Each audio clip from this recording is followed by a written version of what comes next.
watching Carlyle's Picks. First ride overview of the 2014 Yamaha Raider. The Yamaha Raider sells for about $14,990. It's an 1854cc bike. It has an air-cooled V-twin engine, 4 valves per cylinder. It's got a 5-speed multi-plate wet clutch transmission, and it uses a belt drive instead of a chain drive system. You got 120/70-21M tires in the front and 210/40-18M tires in the rear. The seat height is 27 inches, holds 4.2 gallons of gas, does 42 miles per gallon, and it weighs a whopping 730 pounds. 730 pounds. Yeah, it's not exactly the lightest bike in the whole world, but that's what you get when you enter into the world of the cruiser or the cruiser style bikes. They're generally going to be much heavier bikes. They're generally going to be much more suitable for long distance rides, a ride across the country and that kind of thing. So with that weight, it's going to be a much more stable bike, highway speeds, big engine, so it's super smooth. You're doing 75, 80, 90, and the engine is just kind of hanging out, no big deal. It's not, revving really high and lots of vibration and stuff like that. So, great highway bike, and highways are generally more straight, so these bikes are better in those kind of conditions.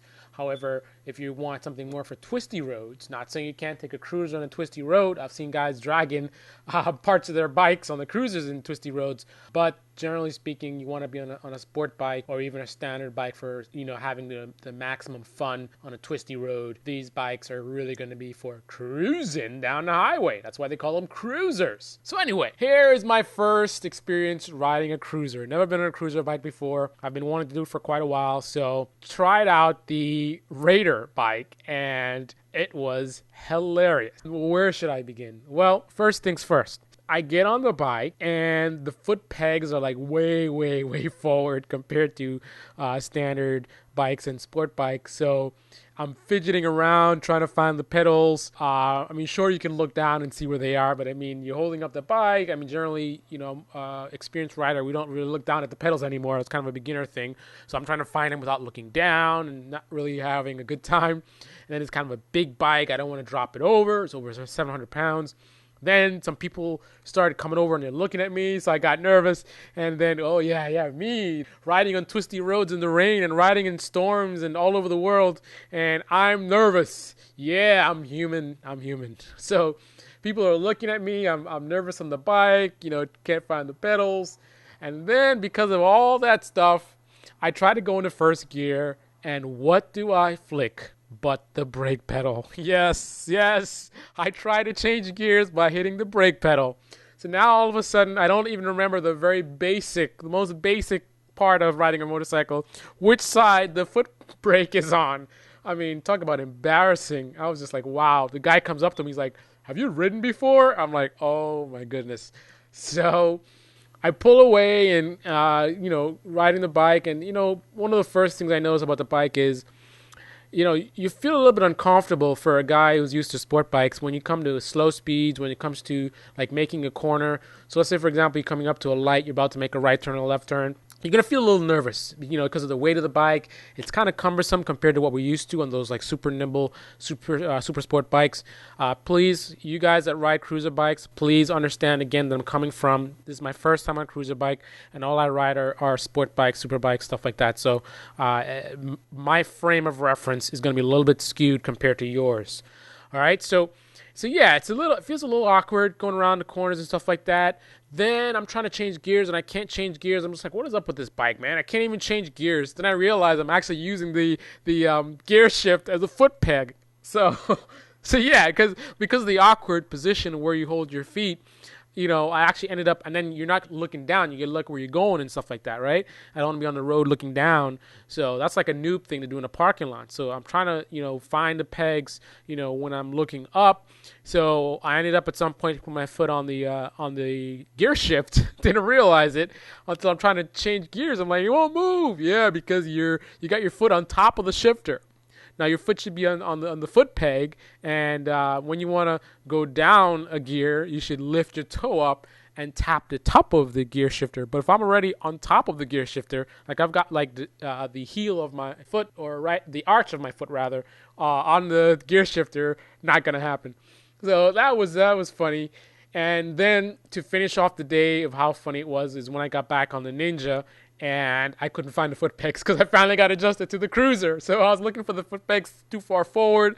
It felt really, really awkward going from the Cruiser back to the sport bike. So that just tells you right there that there's nothing awkward about the Cruiser foot peg positions. It's just that I'm not used to it, because after riding around, for 40 minutes or so on that bike, the super bike felt, awkward to me. So you can see it's really what you're used to.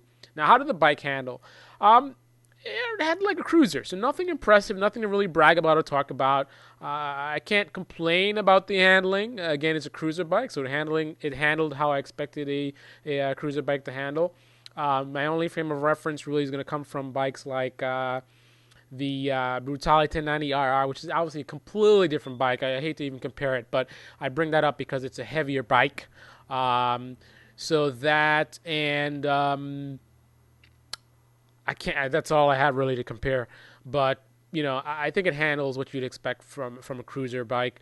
The brakes, not the most impressive brakes, but again, you can't go on this bike with a super bike braking technique where you're using like one finger or two fingers. So you got to use a lot more fingers than that, like 3 fingers or more, to get these brakes to really do their job. So the brakes require a little bit more effort than on a super bike. Power delivery. It has a good amount of power, and I'll definitely consider it a torquey bike, but compared to my frame of reference, again, Z1000, Brutale 1090 RR, there's no comparison. No comparison at all. And maybe it's because the bike is so heavy that kind of holds it back, but it doesn't give you that kind of violent acceleration. So it's like when you try and twist the throttle really fast, I mean, yeah, it gets going and it gets moving pretty quickly, but it's not like a violent, like, oh man, I got to hold on to the handlebars. Whoa! No. It's nothing like that. Not scary at all. If you're a new rider, you never ridden on a big bike, then I could see maybe it could be a little bit scary for you, but for a intermediate to advanced rider, this bike is not going to scare you at all with the power. And then as far as how far does it take you, well, the gears are really short. So, you get into a gear and you start revving, and but before you know it, it's like, oh, that's it. Time to shift. Before you know it, it's time to shift to the next gear. Time to shift to the next gear. Time to shift to you say shift. As opposed to a sport bike, which is geared more for racing. So it's more you're gonna stay in the gears longer, and you're gonna have much more of a variety of power. You're starting with lower power, and it gets more and more and more and more until it gets really violent at the higher RPMs, and then you shift, and you're right into the sweet spot of the power delivery, and you just bang, bang, bang. Not like that. On this bike, it's just you go into a gear, before you know it, the gear is done, and at the top of the gear, nothing really crazy exciting, like whoa, So it's a powerful bike. It's a torquey bike, but not quite on the level of something that would excite someone who's coming from, again, the bikes that I mentioned before. And that's about it. As far as comfort, definitely a comfortable bike, as I expect from any cruiser bike. I can definitely ride on this bike for quite a distance, quite a long time. No problem at all. Nice, the way the seats are and everything, and the way the handlebars are, definitely very comfortable. And that's what it's all about, long distance riding on the highway. And I think this is definitely a good bike for that. But certainly, there's a huge gap between a bike like this and a Brutale or a Z1000, or even worse, getting into the real super sport bikes like ZX10 or the ZX6R. All right, guys, I hope you enjoyed the video. That's my first impression of riding on a 2014 Star Motorcycles Raider.